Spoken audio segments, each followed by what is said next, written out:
Yes. Here I am with the one they call Robbie Williams. Woo! So Robbie Williams. Yes. First of all, congrats, Port Vale, second round of the FA Cup. Yes. That's decent, isn't it? They beat Milton Keynes. I'm very happy about that. They're sort of charging up the league as well. I'm happy about that too. Always good to see them having good results. What's your team? Arsenal. Oh, right, okay. But I'm au fait with the EFL. I know what's going on. Right, okay, yeah. And I thought he's going to be happy about that. I admire that about you. Thank you for asking. Manchester, Yeah. for obvious reasons, really special place for you, isn't it? Yeah.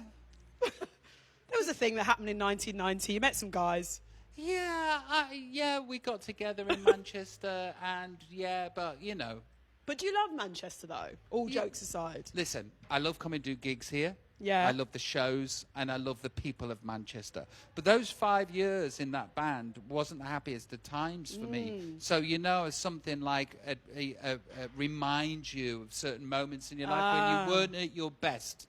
Let's put it that way. I know what you mean. Kingston Uni I went to, and I had some times where I was a bit like, I'm sure that so you when go I go past back there, Kingston I don't like Uni and you just have a bit of a shudder. Yes. Yeah. Oh, so Manchester's a bit of a shudder moment for you. Yes, however, love the people, love performing here. And, I'm a northerner. If people didn't know, Are you, though? the north starts in Stoke-on-Trent. Shut up. I decree. I was actually going to get a banner across a bridge on Junction 16 of the M6 that was going to say, "Welcome to the beautiful north, decreed by Robbie Williams." But is that because it's the edge of, or actually would you say you're from the Midlands, but really now you're a northerner? Why? Well, I suppose that it's like the Midlands, but I've always felt like I'm from the north. I've always thought that. You've got to think that I'm from the north, right? Yeah. Anything north of Watford's the north to you. Well, someone said to me he's from the north. I was like, no, he's actually from the Midlands. So No, people are sort of... I may be becoming at home with myself and more comfortable in my own shoes, and maybe I can admit I'm from the Midlands, but I like to think I'm a northerner. They've adopted you in for sure. Right. So the Christmas album, the Christmas present. Yes. Love what you did there. Thank you. I've heard a preview. Very smooth. Thank you. Really nice. How do you feel about it? I feel like it's 3 years hard work. I've really wanted and needed to create a song that sticks around and becomes the fabric of people's musical life. And I'll only find out if I've done that next year, if the song gets played again. So, and it's out in a few days, literally like, 22nd of November? 22nd of November, all looks very positive. I don't want to count my chickens before they're hatched. But I'm a middle-aged man releasing music into the pop charts, and people still want to buy it. With that cocoa butter and the non-ashy elbows. The non-ashy elbows. I find the cocoa butter works a treat.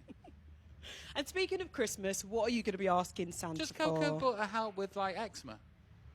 I'm sure it's like a coconut oil, maybe. Or maybe. I'm sure it's did you get eczema? Yeah. Aw. I'm sure it's just like it treats all ills. I've got a cold. Cocoa butter. Or castor oil, all those natural oils. Yeah. I've sprained my ankle. Cocoa butter. One-stop shop. Cocoa butter. Yeah. I've got respiratory problems. Cocoa butter. Tablespoon of cocoa butter. Topical. You can ingest it or you can eat Yeah. it. So, yeah, what are you going to be asking for Christmas? Cocoa butter has got to be in it. No, I'm joking. So a bit of cocoa butter. 3 Terry's chocolate oranges. Oh. This is what I want. Go on, tell me. Is this going out? This is obviously going out way before Christmas. Yeah. So you can get your Terry's. list in. There's Robbie Williams here. The white ones that used to do with like the pop rocks in. Well, go on. Where have they gone? Can you express some of them to me, please? I need to find them. I need them in my life. I'd like 1 milk one and 1 white one with the popping chocolate in. Thank you. Wait, what None was of that dark chocolate nonsense, though. What was the one that you said? It's got what in it? Some special edition one? I don't know. You know, like the things that when you put them in your mouth, go. Oh, they do one of those today. Have you ever mixed that with chocolate? No. Wow. Please. You knew. Galaxy have got a vegan chocolate out. That's what I'm on at the moment. Oh, you're vegan? I'm a pescatarian. Are you? So I'd like Hence my the chocolate fish. made of fish. But you said you had. Oh no, you didn't have meat. You're having fish tomorrow. You said. No, I did have meat last night. Not that I'm being the food police, but you had. No, it's cool. But like, I'm a pescatarian, but then I will kill the odd animal. Just because Robbie, every can't now do and that. again that pork needs culling. Partial pesky. Partial pesky, yeah. What is the best Christmas present? Flexitarian. That's what they all say in it these days. What's the best present that you've ever bought someone and someone's ever bought for you? Well, you'd have to ask my wife. My wife is addicted, for some reason, to jewellery. Ooh. Are you like that? I'm not big on bling. I just like nice little signature. Yeah, you do, don't you? I notice. That's cool. So what would be your dream present for Christmas? A car? No, I've got a nice car already. What are you driving? It's a GLC. Right, okay. You pay. So you're good. I'm good with that. So what's the best present I've ever given is jewellery. What's the best present I've ever received would be a long time ago. I'm not bothered about presents. Okay. You're making me... So don't get me anything. What about... See, now you're making me think, what do I think it's something experience-wise would be good, wouldn't it? Right, so... But you can get those red letter day things, but I don't know about those. They're a bit dodgy, aren't they? Well, like jumping out of a plane or something like that. Indoor skydiving, I might try that. It's about as far as I'll go. Okay. So speaking of Ida, all over her Instagram, I love that. I love the one in your pants holding the crisps at the beginning of the month. Yeah. I love that she ropes you into her videos. Yeah. That's nice, isn't it? Well, we're sort of like natural show-offs, and we're overqualified where it comes to things on social media. So we like to make each other laugh and hopefully make other people laugh in the process. Because that's what it's all about, isn't it? I love that, the overqualified. Yeah. Is it true, this is just me being nosy now, that you don't own a mobile phone? That you have access to one, but you don't have one? Yes. I want to do this. How does it work? Is it like back to the old school where you say, right, call me on the landline, 8 o'clock? I'm on my computer all the time. If anybody needs me, I've always got my computer. So we can email you? Yes. Okay. Yeah. So how does it work with no phone? What if Ida's like, hello, trying to WhatsApp Well, I'm a pop star in it, so I've got security with me all of the time. So they've got a phone? Yeah. But what about when they're not? I'm trying to think of it. Okay, when do you ever feel like, I need my phone right now? I don't, because I don't like speaking on the phone. Really? I've got a phone phobia. I've always had it. And see, there you go. Are you serious? No. I'm deadly serious. When did you get rid of your mobile? Or you never had one? In 2006, I got rid of mine. So here's the thing, right? Tell me, please. I prefer this, looking you in the eye and seeing your face. For some reason, this makes me feel comfortable. If I did this and then did that and you were speaking to me, I'd be like... I was going to say radio, but then because you put the thing up, right. You know when people talk over each other on a phone conversation, that's enough to like shatter me. Like, you said, you hate that. I hate that. So it's true. There's an actual thing called phone phobia. I can't remember what the name of it is, but I've got it. And so in 2006, it wasn't even like the phones could do everything. Now they're just way too over the top. Because it's been giving me a headache. You know what I bought from Amazon for 12 quid? Tell us. Those glasses that take away the blue light.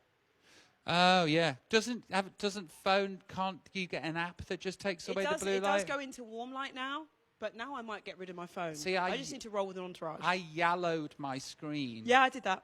But I don't like it. It's like looking at a urine screen. I don't like it. Not for me. Right, we have to get on to the fan questions, so I'm being told I have to move on. So, Nicola from Fandom says, you've done so many amazing things in your life so far. What's the top thing on your bucket list that you still want to do, Robbie Williams? To always achieve, to always keep myself vital, to always have something to work towards, to always have several projects on the go. I found that when I retired in 2006, I told no one because I knew I was lying to myself. And you got rid of the phone? I stopped, and everything stopped. And then it was impossible to get going again.